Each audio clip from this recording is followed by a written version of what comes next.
कहानी बहुत ही इंटरेस्टिंग है। जब मैं 1.5 साल का था, मेरे माँ बाप बड़े खुश थे कि बड़ा ही प्यारा सा गोलू सा बच्चा हुआ है, बट बात ही नहीं करता था। I use to not talk at all. उसके बाद एक बार मेरे दूसरे घर में मेरे दादाजी कूलर साफ़ करवा रहे थे और वहाँ पे ना एक बॉटल में मिट्टी का तेल पड़ा हुआ था। तो मैं छोटा सा था, मैं चलते हुए गया घुट्टों पे और मैंने वो बॉटल उठाई और पी लिया। पूरा घर परेशान हो गया। I was in the hospital for about a month and when I came back my parents tell me कि मैंने इतनी बात करना शुरू किया।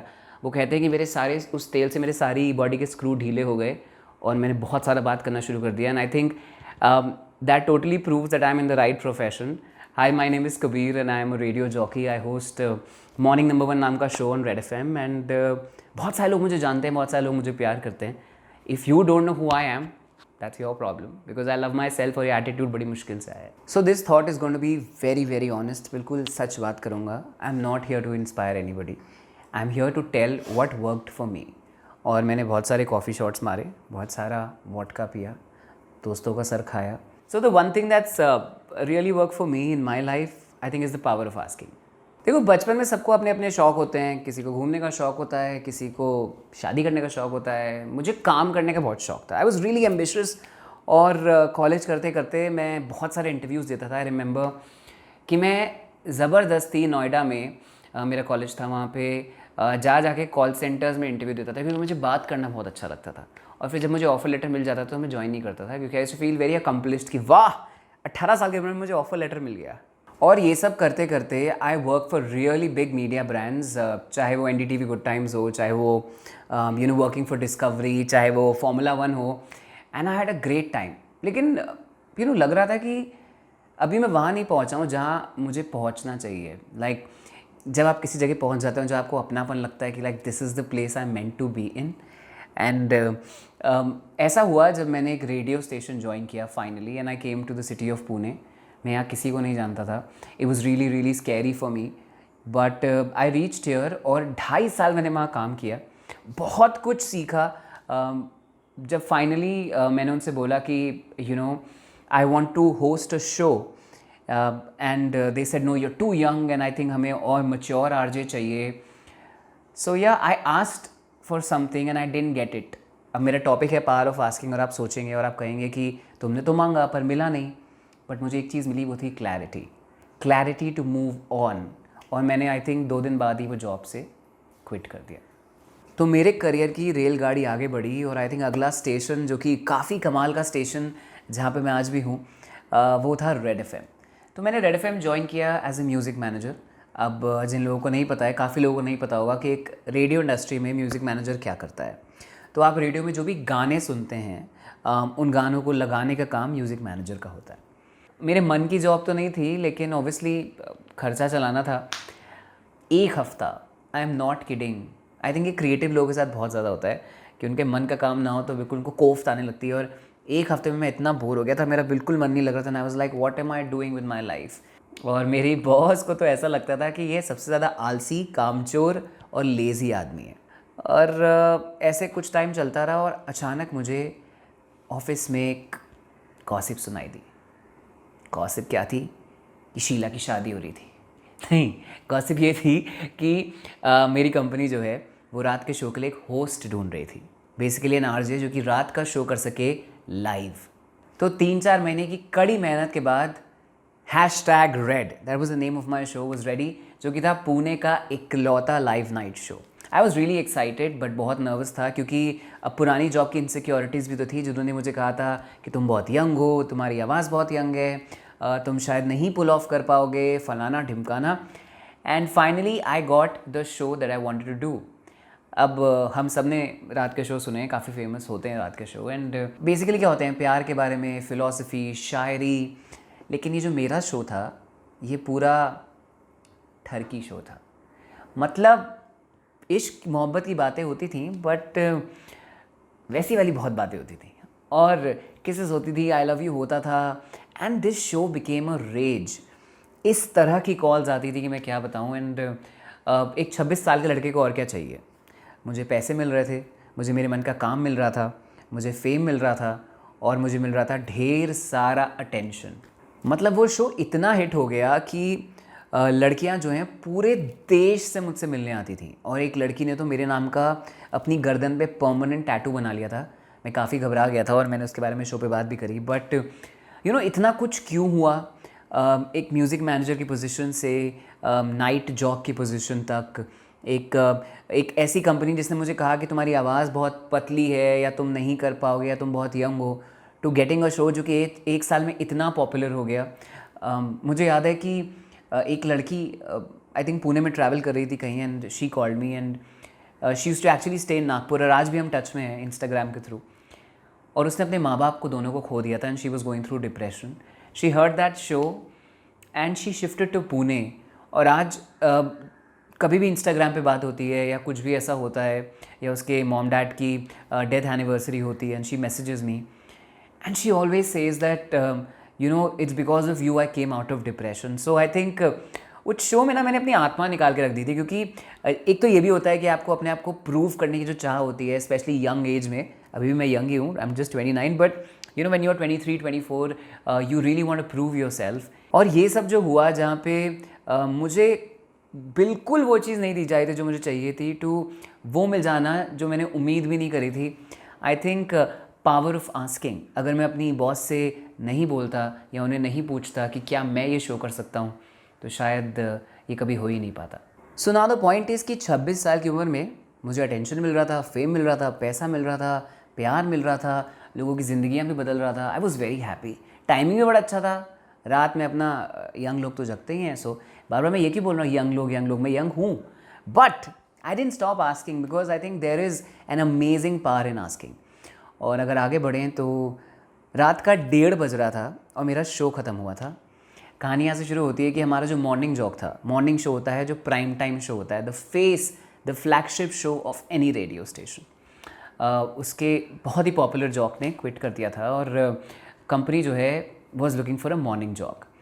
अब जितना मैंने रेडियो इंडस्ट्री के बारे में सुना है, बहुत कम ऐसा होता है कि कोई रात का आरजे सुबह के स्लॉट में शिफ्ट हो जाए। आई डोंट थिंक रेडियो की हिस्ट्री में कभी ऐसा हुआ है।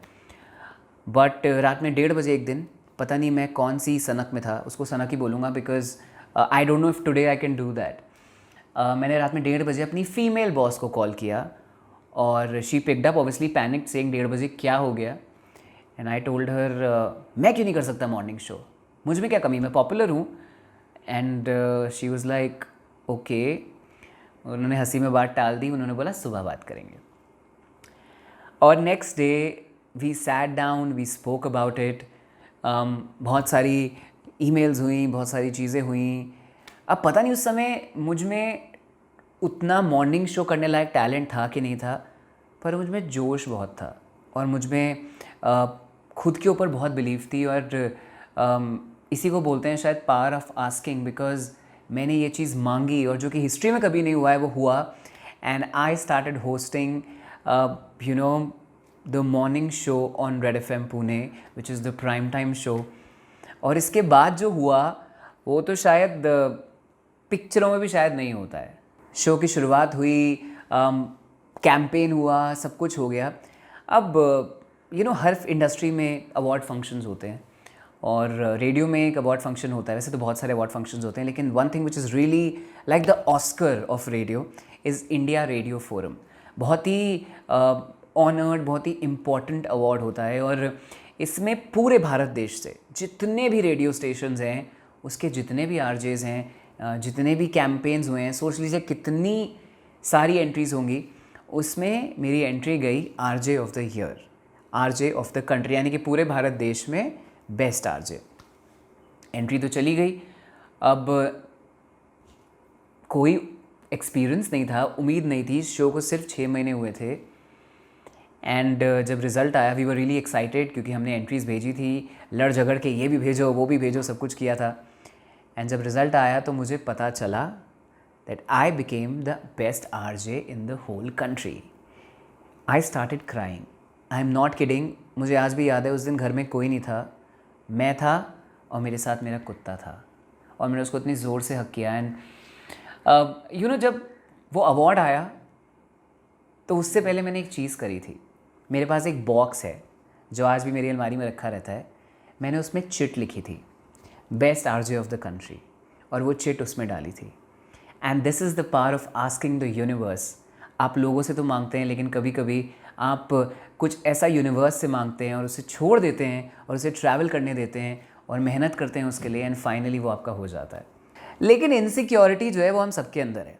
तो जब मुझे अवार्ड मिल गया तो उसके बाद मुझे फिर से गॉसिप सुनाई दी, शीला की शादी दोबारा हो रही थी। नहीं, इस बार सब ये कह रहे थे कि बिगनर्स लक है, मतलब लकी होगा, मिल गया, ठीक है, क्या बड़ी बात है। अब देखो, हम 4 लोगों की बातें हम सब सुनते हैं, मतलब मैं भले ही यहाँ बैठ के टेड टॉक दे रहा हूँ, लेकिन I am also human being and I also get insecure. और मैंने भी सोचा हो सकता है मैं लकी निकला और मिल गया। एंड अगला साल आया, मेरा बक्सा तो मेरे पास ही है, चिट लिखने के तो पैसे लगते नहीं हैं, तो मैंने पेन उठाया, लिखा best RJ of the country, और वो चिट डाल दी। अब रिज़ल्ट आया, बहुत डरा हुआ था, मेरे घर में लाइट नहीं आ रही थी, और मेरी किस्मत, मैं फिर से घर पे अकेला था और अपने कुत्ते के साथ था।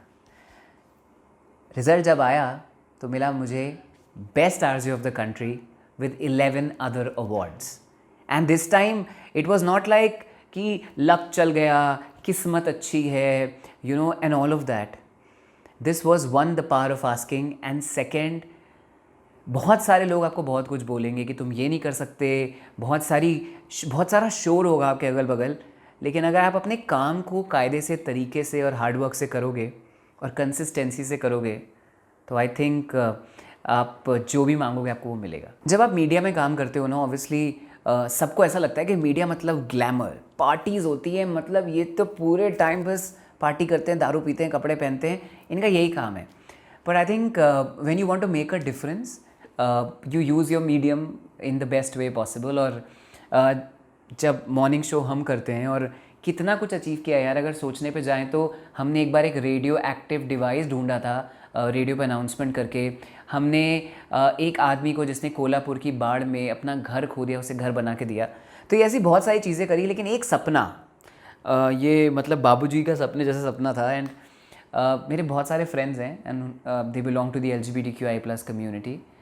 और यू नो, किसी की आइडेंटिटी या किसी की सेक्सुअलिटी पे उसे जज करना, I think is the worst thing you can do. And मैंने ये देखा है कि कैसे अगर कोई किसी से प्यार करता है, या कोई एक तरह से है या एक तरह से ड्रेसअप होता है, उसको ताने मारना, उसे जज करना, एक्सेप्टेंस नहीं है कहीं ना कहीं। और ये मेरे दिमाग में ना हमेशा से अटका हुआ है, क्योंकि मैंने बचपन में बहुत बुलिंग झेली है।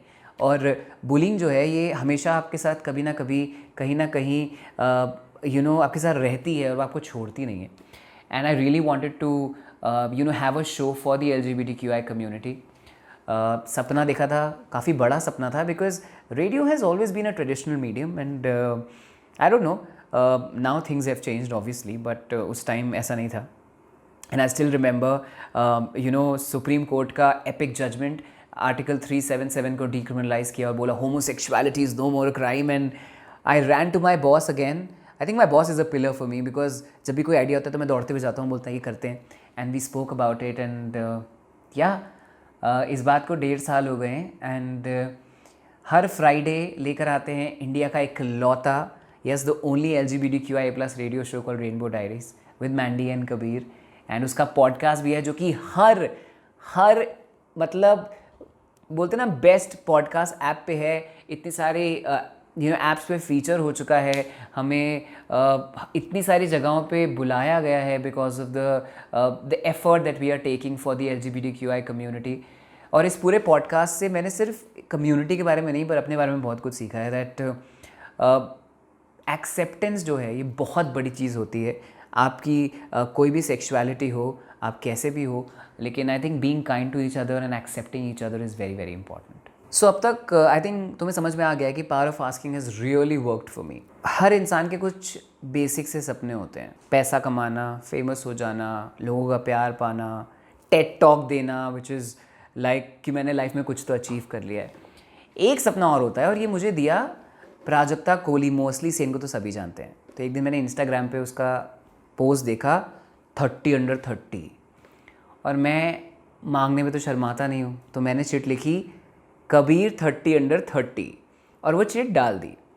अब इस साल में हो गया 29 का। अब घड़ी समय तो वापस जा नहीं सकता। आई was like oh my God, मैं 30 का हो गया, उसके बाद तो ये अवार्ड इनवैलिड है, मैं क्या करूँ। एंड मैं मजाक नहीं कर रहा हूँ, talking to my mother and I was like क्या है, she got it and that person got it and I was like what is this. And within a week I get a call from this huge agency called Business Mint, जिन्होंने मुझे call करके बोला कि we'll be really honoured अगर हम आपको अपने 30 under 30 की लिस्ट में डालें, यानी कि पूरे भारत देश से वो 30 लोग जो कि इंडस्ट्री एक्सपर्ट्स हैं, बहुत ज़्यादा पावरफुल हैं।